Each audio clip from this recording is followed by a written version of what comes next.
Hello, welcome. Are you ready to hear the story beneath the silence?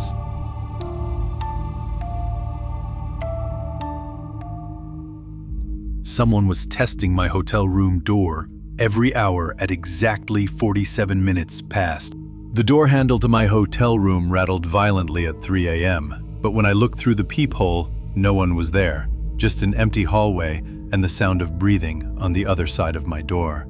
Have you ever been alone in a strange place and realized that something is terribly, terribly wrong? That every instinct in your body is screaming at you to run, but you're trapped with nowhere to go? I'm about to tell you why I'll never stay in a budget hotel again, and why the sound of a rattling door handle still makes my blood run cold. What happened to me 3 months ago on a business trip to Ohio wasn't supernatural. It was much worse.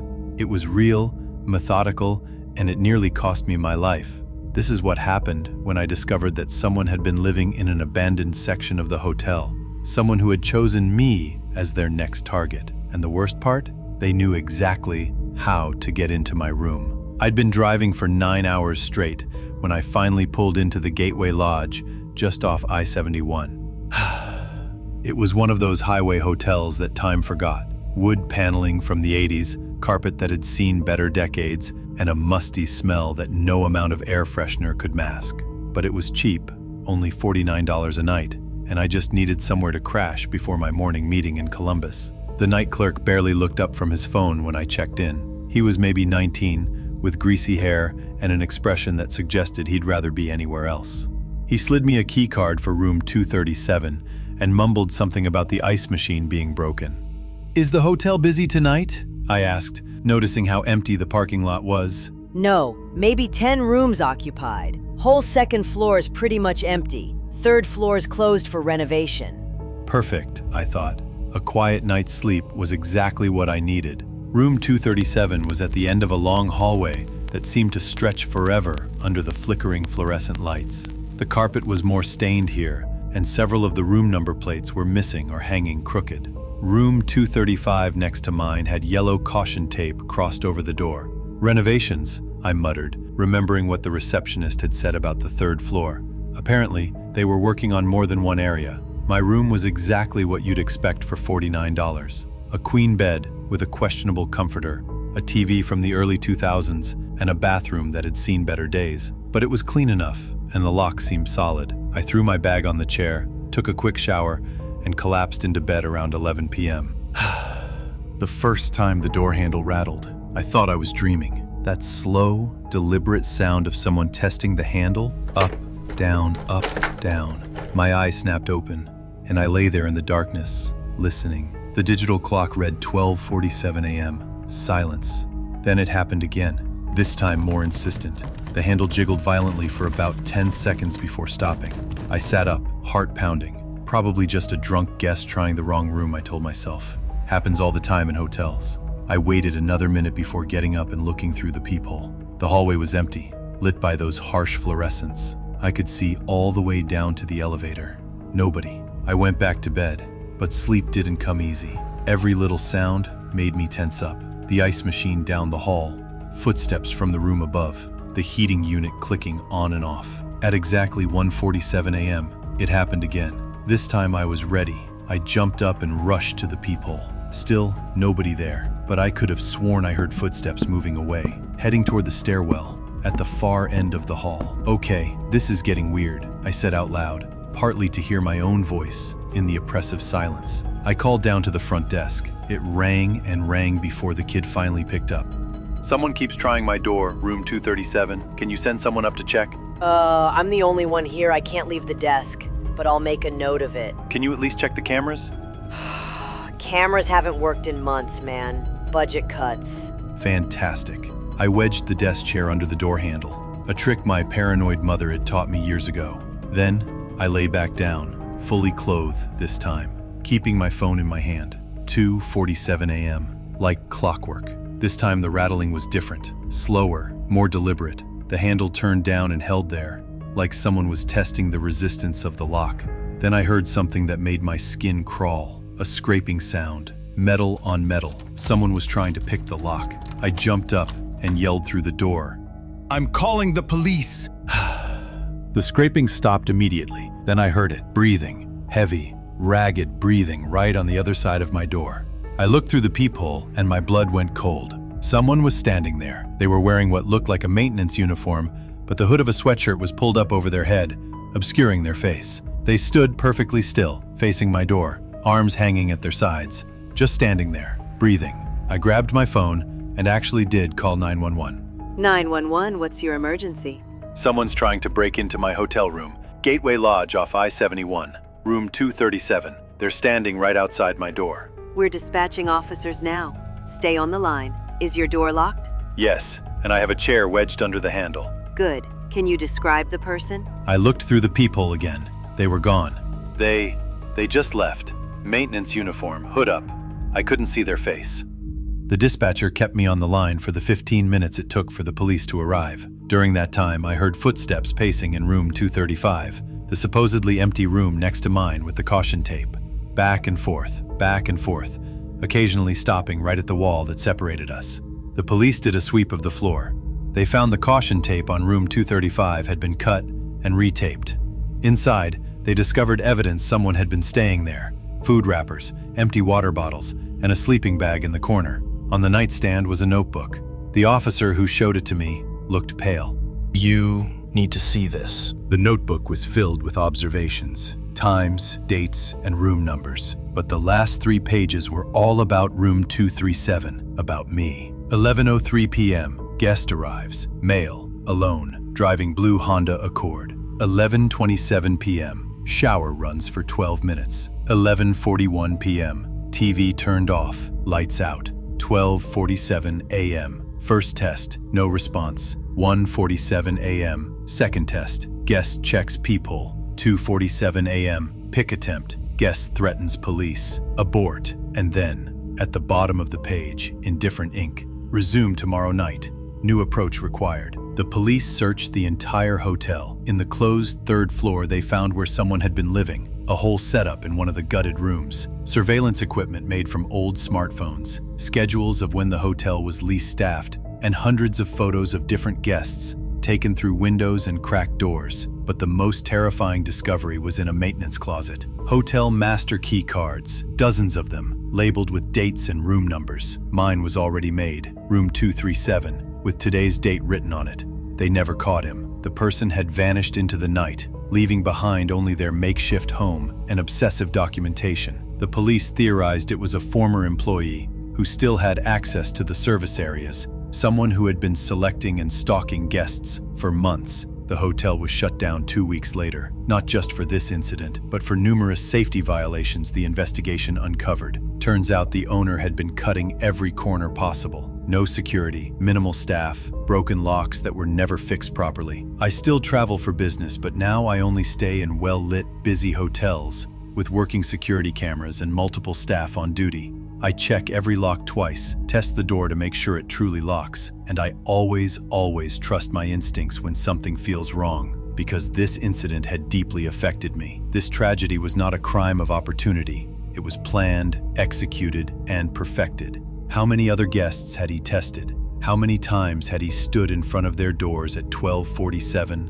1:47, and 2:47, learning their reactions and documenting their fears? And that final note, resume tomorrow night, new approach required. If I had stayed another night, what would that new approach have been? What had he learned from our encounter that would have made him successful the next time? I don't want to know, but sometimes, in budget hotels along empty highways, I wonder if he's still out there, standing in some dimly lit hallway at 2:47 a.m., testing another door handle, making another entry in his notebook, planning another approach. So, if you ever hear your hotel door handle rattle in the middle of the night, don't assume it's just a drunk guest. Don't ignore that instinct that tells you something's wrong, and whatever you do, don't stay another night. You can get rid of the stranger standing at the door of a hotel room in the middle of the night. But what if the danger comes from a trusted roommate to whom you've opened the door of your own home? This next story makes that possibility seem like a real nightmare.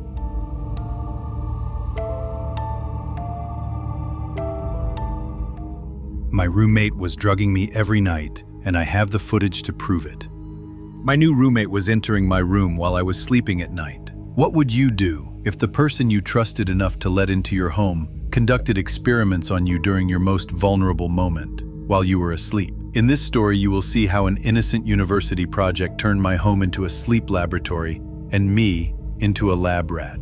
This isn't just a story about a bad roommate. It's proof of the dark side of science, manipulation, and the fact that you're not safe even behind the walls you trust the most. And after this story, you'll question that strange feeling of exhaustion you get when you wake up in the morning. It all started when I was looking for a roommate to help pay the rent. My name is John. I enjoyed living alone, but rising bills forced me to make a choice. I posted an ad online, and that's how I met Michael. He was 25 years old, pursuing a PhD in psychology, extremely intelligent, polite, and organized. He seemed like the perfect roommate, but I didn't know the dangerous side of it yet. "I'm researching the physiological effects of sleep disorders and stress," he said when we first met. "So I usually spend my nights reading articles. I'm not really a noisy person." At the time, his answer reassured me. Little did I know how wrong I was. The first few weeks after Michael moved in were wonderful. He was quiet, clean, and respectful. But after a while, I started to notice something strange.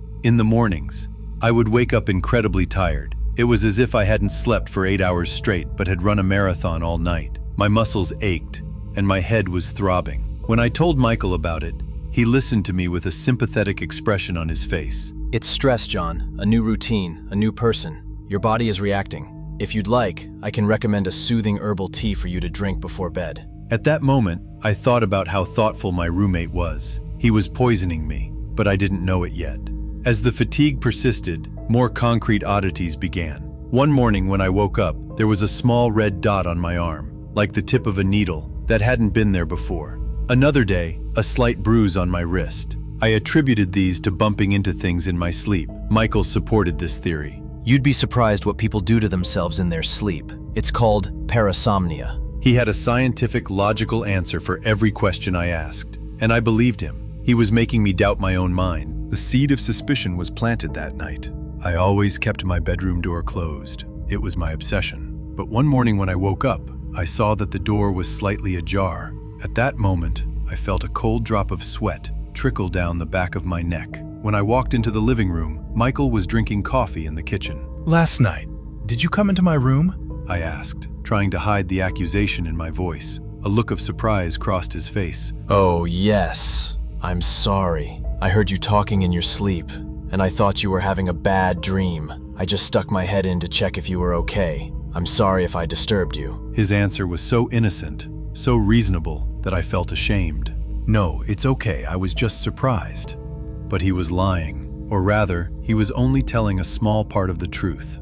After that night, I became extremely sensitive to even the slightest sound in the house. One night, I was awakened by muffled sounds coming from Michael's room. It sounded like he was talking to himself. I slowly approached his door and listened. What I heard froze my blood. Michael wasn't talking to himself. He was listening to an audio recording, and the snoring, mumbling, and occasional meaningless words in that recording were mine. He was listening to my sleep sounds. The next day, I confronted him. He remained calm.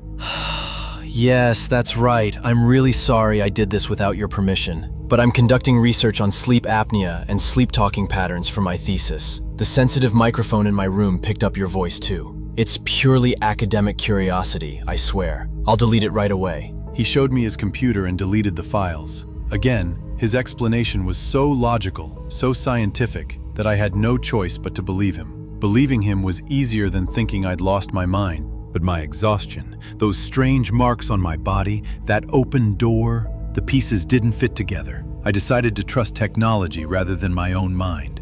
I ordered a tiny, pen-sized, hidden camera online. That night, I placed the camera in my bedroom bookshelf, directly facing my bed. Before going to sleep, I drank the soothing herbal tea Michael had prepared for me. It tasted more bitter than usual. The next morning, I woke up feeling more exhausted than I had in a long time. My head was spinning, and I felt nauseous, but all I could think about was the camera. With trembling hands, I took the camera and transferred the recording to my computer. I started watching the night in fast forward, hours of boring footage of me tossing and turning in bed. Just as I was about to give up hope, at 2:14 a.m., the door to my room slowly opened. It was Michael. He was carrying a small bag that looked like a doctor's bag. He quietly approached my bed. First, he used a small flashlight to gently open my eyelids and shine light into my pupils. Then he checked my pulse and breathing. He took notes in a notebook he was holding. That was scary enough. But then, when I saw what he took out of his bag, I couldn't breathe.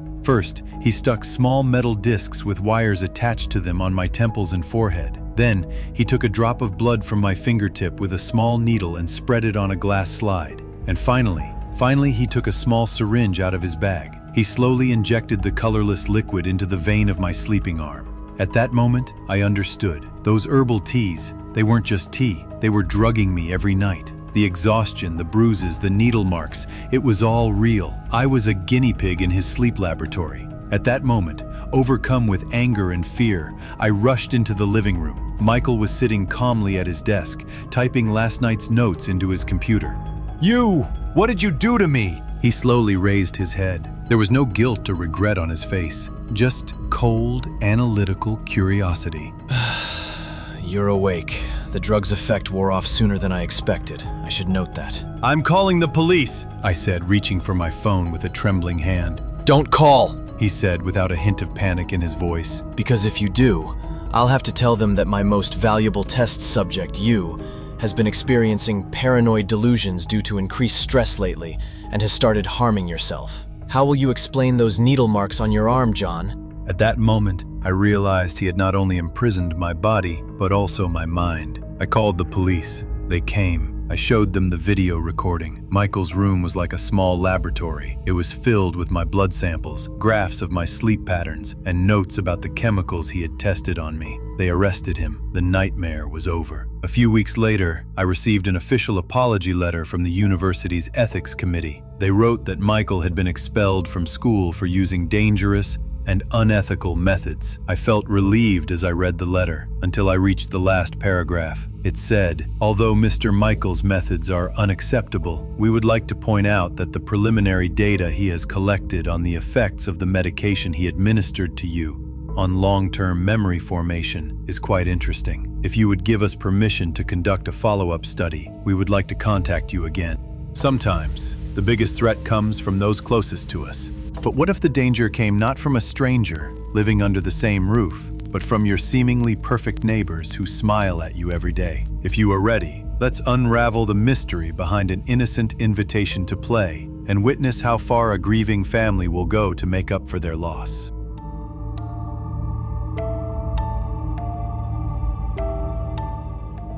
My 6-year-old daughter told me our neighbors don't actually have a child, they just pretend they do. What would you do if you heard your neighbors constantly calling for a child who doesn't exist? They have toys in their yard, a pink bike in the garage, even a nursery. But that child is never there. And now they want my daughter to take the place of that invisible child. By the time I found out what happened to the real Sophie and why they needed my daughter, it was too late.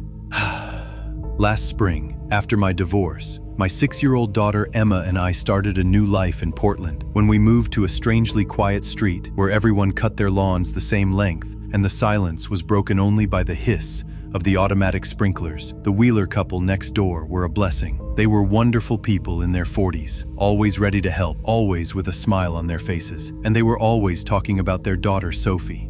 "Oh, Sophie would love to play with Emma. Sophie has piano lessons. You know, Sophie's room is right opposite Emma's window."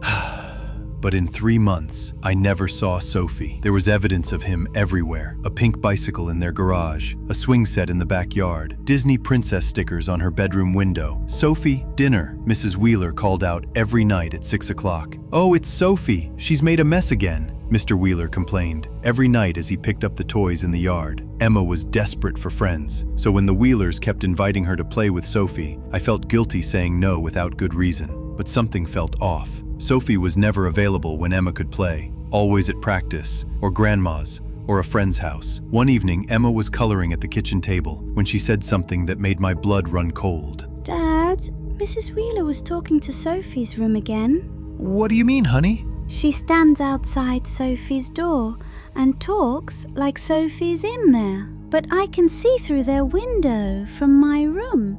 The room is empty. There's nobody there." I tried to rationalize it. Maybe Sophie was lying down, out of view. but Emma shook her head. No, Dad. I watched for a long time. Mrs. Wheeler brought dinner to the room. She put it on the floor inside, then came back an hour later and took the full plate away. She was crying. That night, I watched from Emma's window. At 6 o'clock sharp, Mrs. Wheeler knocked on the door of Sophie's room with a plate, told her dinner was ready, and put the plate inside on the floor. An hour later, she returned, picked up the untouched plate, and burst into sobs in the middle of the hallway. "Tomorrow will be better," Mr. Wheeler whispered as he held her. For a moment, I felt sorry for them. Maybe it was just a strange way of grieving. Was I wrong? Was I worrying myself for nothing? The next week, Mrs. Wheeler knocked on our door with a pink envelope, a birthday invitation for Sophie's 7th birthday party. Emma was ecstatic. The party was Saturday, 2 p.m., princess theme. Sophie specifically asked for Emma. Mrs. Wheeler said, her smile too wide, her eyes too bright. She's so excited to finally play together. Against my better judgment, I accepted. Maybe I was wrong. Maybe Sophie was just sick or shy. Maybe this would clear everything up. Saturday came. Emma wore her favorite dress. We walked next door with a wrapped present. The house was decorated with balloons, streamers, a banner reading "Happy 7th Birthday, Sophie." But when Mrs. Wheeler opened the door, her face fell, seeing other neighborhood kids behind us. Oh, I think there's been a misunderstanding. This is just a small party. Family only. And Emma, of course. The other parents looked confused, apologizing for intruding. As they left, I caught one mother whispering, "They don't have any family in town." Inside, the dining room was set for 8 people, party hats at each place, a massive princess cake in the center. But it was just us, the Wheelers, and 6 empty chairs. Where's Sophie? Emma asked innocently. Mrs. Wheeler's eye twitched. She's getting ready upstairs. Why don't you go help her, sweetie? Emma ran upstairs before I could stop her. The Wheelers watched her go with expressions I couldn't read. Hunger? Desperation? I followed Emma up. The door to Sophie's room was open. Emma stood in the doorway, confused. The room was perfect. Canopy bed, toys everywhere, clothes laid out on the bed, but no Sophie. She must be in the bathroom, Mrs. Wheeler said behind me, making me jump. She hadn't made a sound coming up the stairs. Emma, why don't you wait in here? Sophie will be right back. She guided Emma into the room and started to close the door. I blocked it with my foot. "We should wait downstairs," I said firmly. Mrs. Wheeler's smile strained. Sophie's very particular about her room. She only wants Emma in there. That's when I noticed the lock on the outside of the door. I grabbed Emma's hand and headed downstairs, making excuses about not feeling well. Mr. Wheeler blocked the front door. You can't leave yet? Sophie will be so disappointed. "Where is Sophie?" I asked directly. The Wheelers exchanged looks. Mrs. Wheeler's eyes filled with tears. She's coming. Mr. Wheeler said weakly. I saw photo albums on the coffee table. Curious despite my fear, I opened one. It was filled with pictures of Sophie, a beautiful little girl with blonde curls. But something was wrong with the photos. The quality degraded as I flipped through. Recent dates. But the girl never aged. They were taking new photos of old pictures. The last real photo was dated 3 years ago. "What happened to Sophie?" I asked quietly. Mrs. Wheeler broke down completely. Between sobs, the story came out. Sophie had passed away 3 years ago. Leukemia. They couldn't accept it. They left her room exactly as it was, pretended to look after her, convinced themselves that she was only temporarily away. But when Emma moved out, Mr. Wheeler said, his voice hollow. Sophie started talking to us again. She said she wanted Emma to come and play. She said Emma could help her come back. He felt sick to his stomach. Sophie is not talking to you. Sophie is no longer with us. She's gone. No! She's here. She just needs a friend to make her tangible again. Emma can see her, can't you, honey? Emma clung to me in fear. There's no one there, Daddy. I pushed past Mr. Wheeler, carrying Emma. As we left, Mrs. Wheeler called out, You're not the first family to refuse us, but Sophie is very persistent. She'll visit Emma tonight. At home, I deadbolted everything and called the police. They did a wellness check but found nothing illegal. The Wheelers were grieving, not criminal. That night, Emma woke up screaming. She said someone was knocking on her window, asking to come in, a little girl with blonde curls. But when I looked, no one was there, just a child's handprint on the glass. From the outside, I started researching. 3 families had lived in our house in 5 years, all with young daughters. All moved away suddenly. I tracked down one family. Don't let her play with them, The mother said over the phone. we thought it was harmless at first, sad people playing pretend. But our daughter started seeing Sophie too, started talking to empty rooms, started insisting Sophie was real and wanted to come home with us. It's been a month. The Wheelers still wave, still invite Emma over. They leave toys on our porch, from Sophie. Emma won't sleep in her room anymore because she says Sophie watches her through the window. Last night, I found Emma in the backyard at 3 a.m. She was talking to someone by the fence. When I ran out, she was alone, but there were 2 sets of footprints in the dirt. One was Emma's, the other was smaller,